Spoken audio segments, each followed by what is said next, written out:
రాష్ట్రంలో YCP party ప్రారంభోత్సవం నుంచి పార్టీ తీర్థం తీసుకుని విజయనగరం జిల్లాలో పార్టీ అభివృద్ధికి కృషి చేసిన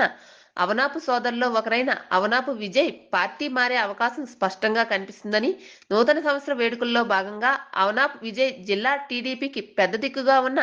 మాజీ కేంద్ర మంత్రి వర్యులు పూసపాటి అశోక్ గజపతిరాజును కలిసి నూతన సంవత్సర శుభాకాంక్షలు తెలియజేయడంతో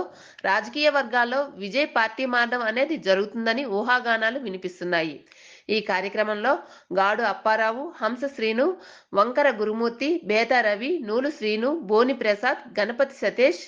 దత్తి సోమనాయుడు, బోని బాబురావు ఈ కార్యక్రమంలో పాల్గొనడం జరిగింది.